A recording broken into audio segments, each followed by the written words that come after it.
Hey everyone, I hope you're doing well. It's a beautiful day. It is a beautiful, clear, very clear day today. The sun is out, the sky is nice and blue. It looks a little bit misty, but it's very bright out. So the trees are here, everything is present right in this time. So I just want to talk with you about breathing and why we need to be breathing properly. We need to be breathing well. Okay? All right. So within air, within the atmosphere, there are gases, right? So, and the gases are there are just two main gases in the air right now, nitrogen and oxygen. So there's actually more nitrogen in the air than oxygen. So there's about 78% of nitrogen in the air and 20 to 21% of oxygen in the air. And you know that oxygen is what us humans need. We need that prana, right? So when we breathe, we're breathing in this oxygen from the air, and it goes into our bodies, it goes into our blood, and it makes our blood oxygenated. So many people might know that term because we learned that term in school when we're doing integrated science, when we're doing biology. We learned about oxygenated blood and deoxygenated blood. Oxygenated blood is one which is fresh. It is coming in fresh and pure from the atmosphere. We breathe that into our bloodstream, and our blood becomes oxygenated, right? So now what oxygenated blood does is it stimulates our bodies, it helps with circulation, it cleans out our respiratory tracts, it cleans and clears out the lungs, it improves our immune system, it makes us beautiful. That is what oxygenated blood does to our bodies. It takes around all of the chemicals in the body, because you know that the bloodstream is what transport all the chemicals, the gases, the food that we eat. That is how they get to the different parts of our body. So our blood needs to be oxygenated so that it is transported well around the body. Oxygenated blood improves your blood circulation. So you can imagine you have better heart health. And what breathing also does, it promotes the elimination of toxins in your body. So remember, we breathe in that oxygen, it's just one breath. So one breath is breathing in and out, inhalation and exhalation, right? So breathe out. The waste product of respiration now is carbon dioxide. So in one breath, we're breathing in something that is wonderful for us, vitality, oxygen, and then we're breathing out a waste product. All of that happens so fast, right? So we're breathing out the waste product. Breathe out that carbon dioxide. So what happens to the carbon dioxide? So carbon dioxide, as I said, it is a waste product that is in our body. For example, you know that the process of digestion creates a waste product, or many waste products, called urine, and we also have feces. So these are toxic substances which we release from our body. We sweat, we exhale, we release substances. So when our body goes through a process, there has to be byproducts of that process, and that is what these toxins are. And don't keep them in the body. For example, you are told to release your urine, release your feces.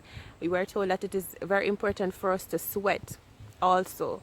So carbon dioxide, which is also a waste product that has been produced in the body, it needs to be fully released.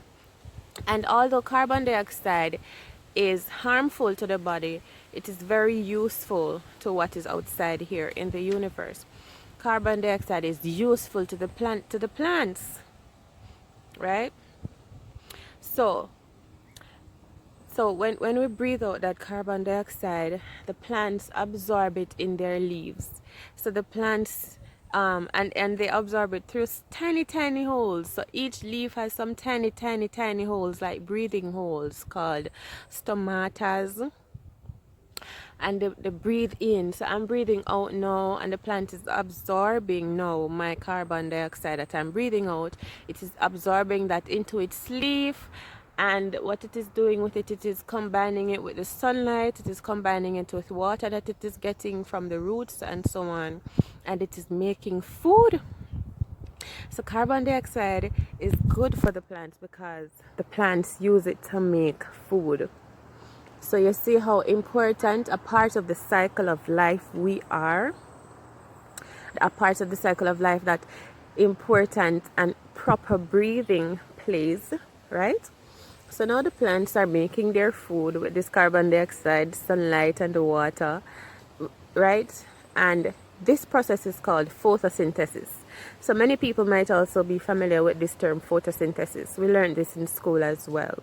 The process by which plants use sunlight and carbon dioxide to make food. And we know how important it is for plants to make food. Now I'm sitting below this mango tree. There's a coconut tree. We love mango in Jamaica. We love mango. We love coconuts. We need to eat. And also, what is also very important in this process of photosynthesis is that there is a waste product of that process. Just like how there's a waste product of respiration in our process, in the respiratory process called carbon dioxide. In plants, the waste product of photosynthesis is oxygen. So that oxygen now, which is now going into the air. So when the plants are making food and whatever, the chemicals are reacting, the gases are reacting, it is released into the air as oxygen. And that is how we get oxygen to breathe in. Suppose the plants were to put on masks so they're not able to release the oxygen, we wouldn't be able to get oxygen to breathe and we would probably die. The cycle of life would stop, right? So it's similar to us wearing the masks. It's like we're inhibiting ourselves from getting the proper oxygen that we need. So it's not only ourselves that we're blocking from the natural cycle of life, it is the plants as well. So I just wanted to share that enlightenment because many of us are not really aware of it. So even though we learned in school all of these cycles of life and we see how important it is, we see how important air is in our body, it is important to not only our body but our entire soul. And we see how important a role we play as a human species in the continuation of life for the plants and for ourselves. So when our officials or leaders are telling us that we should wear masks over our faces and that it is not, and that it is important and probably it won't affect anyone or anything, we know it is not true because we learned science. We learned a little bit of science, at least. Thank God. Thank God for that.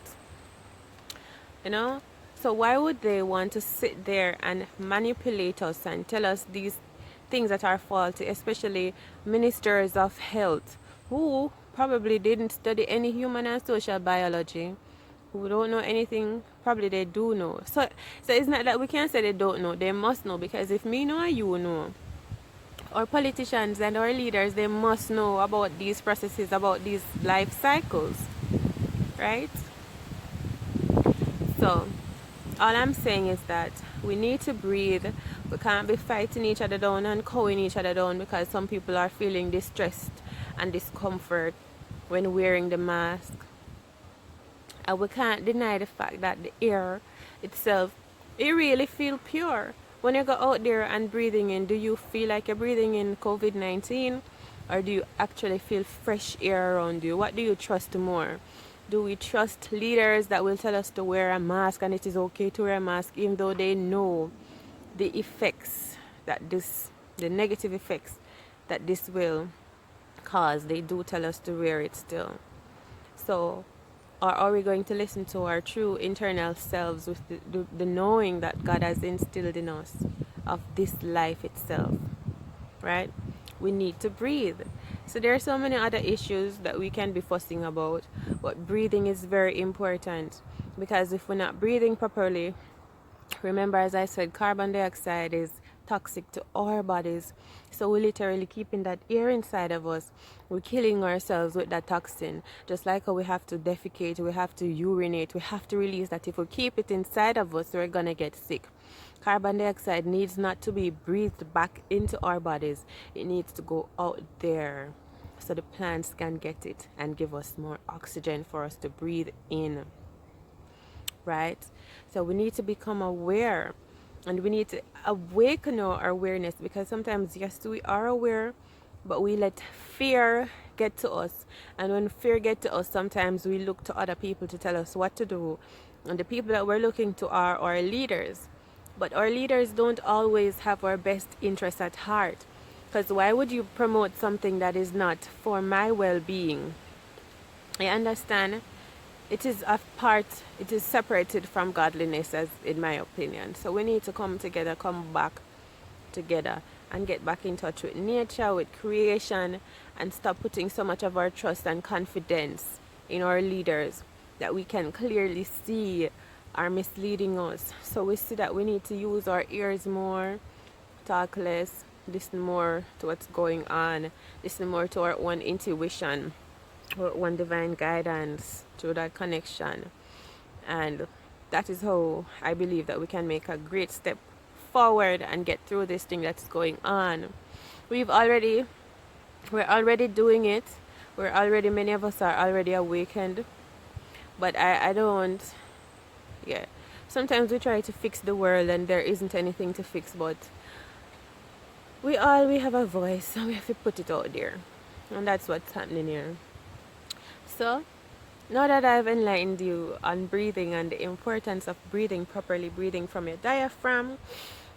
So, breathing from your diaphragm to get that oxygen fully, so it's a complete breath, right in, and releasing all of that toxin out, right? So, that's what we're going to keep on doing here. Thank you so much for listening to me. I hope you're having a beautiful day here on the planet. Eat well, walk good. Blessed love always.